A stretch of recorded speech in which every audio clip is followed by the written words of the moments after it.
students, welcome to Pioneer Convent School. I hope you all are very fine. Yesterday in last video we have studied about consequences of partition of India and Pakistan, and we have covered another topic, that was the integration of princely states. So the challenge of nation building didn't come to an end with the partition and integration of princely states. Now there was another challenge in front of our Indian leaders.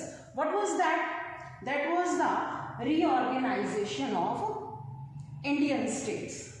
It means the other challenge was to draw internal boundaries of Indian states.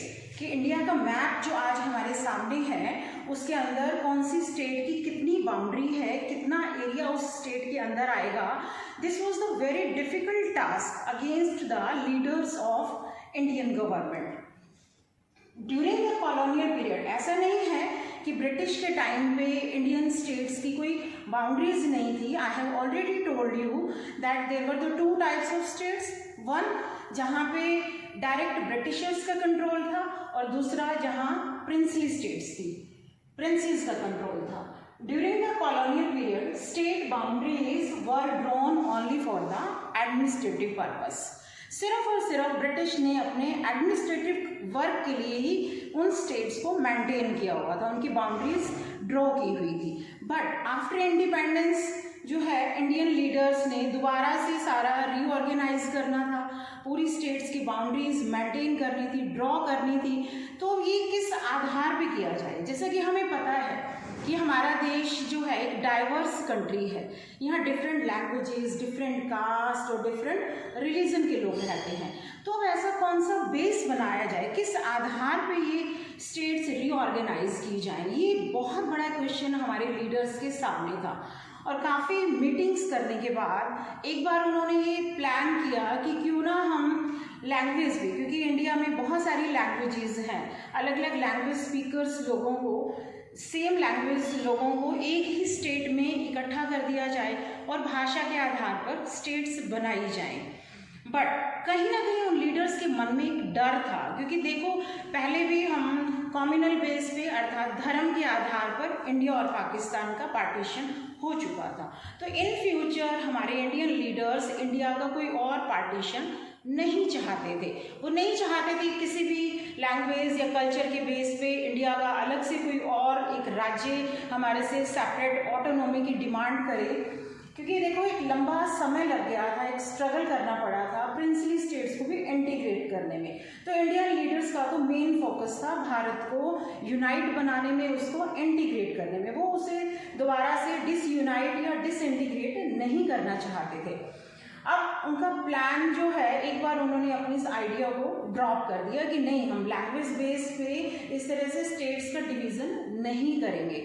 But हुआ क्या, south में जो आज हम देख रहे हैं, जहाँ चेन्नई है, तमिलनाडु जो कैपिटल, तमिलनाडु की कैपिटल सिटी है चेन्नई, उस समय वो एक सारा एरिया मद्रास प्रोविंस के नाम से था, जिसके अंदर तमिलनाडु का कुछ एरिया था, आंध्र प्रदेश भी था, केरला और कर्नाटका का भी कुछ एरिया उसके अंदर था.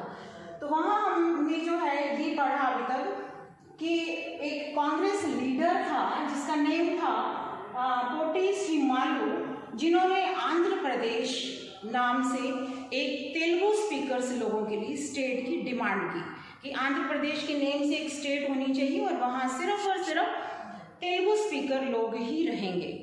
अब उनकी डिमांड जो थी वो कुछ लंबा समय चली, एटलीस्ट 56 डेज तक वो अनशन व्रत पर बैठे वहाँ पे, और उन्होंने बहुत पीसफुल और नॉन वायलेंट वे से ये मूवमेंट स्टार्ट किया. बट अनफॉर्चुनेटली हुआ क्या, 56 डेज के बाद उनकी डेथ हो गई. और उनकी डेथ के बाद ये जो मूवमेंट था इसने वायलेंट रूप ले लिया.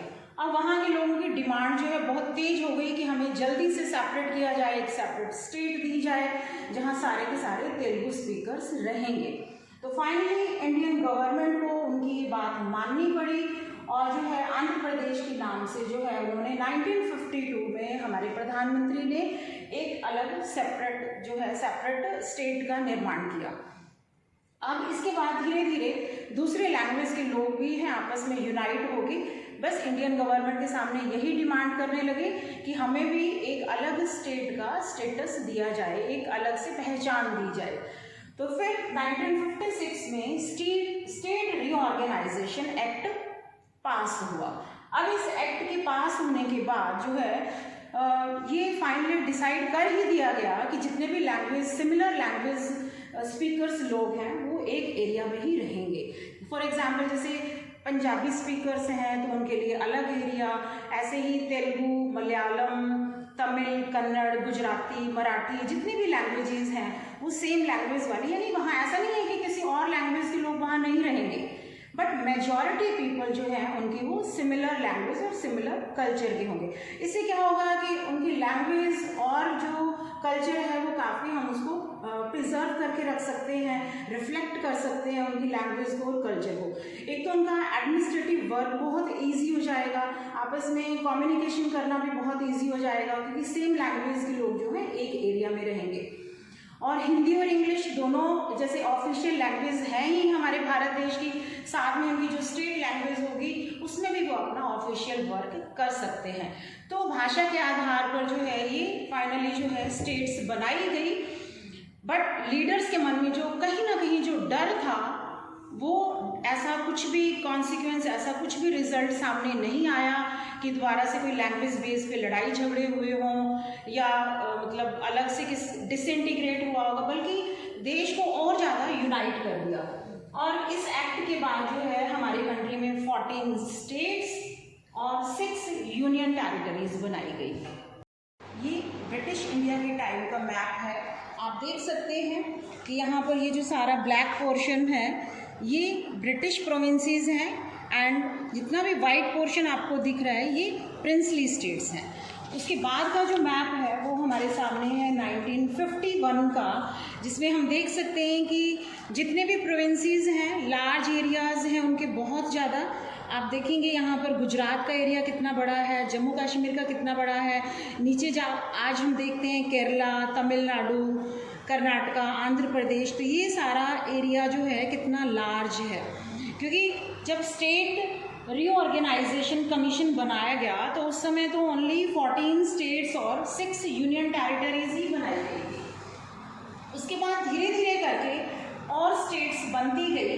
यहाँ देख सकते हैं कि जैसे महाराष्ट्र और गुजरात ये दोनों पहले बॉम्बे प्रोविंस के साथ थी, बॉम्बे प्रोविंस के अंदर ही था महाराष्ट्र और गुजरात। और 1960 में इसका ऑर्गेनाइजेशन हुआ। पंजाब, हिमाचल प्रदेश, हरियाणा ये तीनों पंजाब स्टेट के नाम से ही जानते थे और तीनों सेपरेट हुए 1966 में। मेघालय जो है ये आसाम से अलग हुआ 1972 में। मणिपुर, त्रिपुरा ये भी दोनों बने 1972 में। मिजोरम, अरुणाचल प्रदेश इनका ऑर्गेनाइजेशन भी 1972 में ही हुआ। छत्तीसगढ़, उत्तराखंड, झारखंड ये 2000 में। हमारी कंट्री की 28 स्टेट्स हैं। तो इसी के साथ ही हमारा ये first chapter challenges of nation building complete होता है। आई होप कि आपको बहुत अच्छे से क्लियर हो गया होगा। नेक्स्ट वीडियो के साथ फिर मिलते हैं, तब तक टेक केयर, बाय बाय।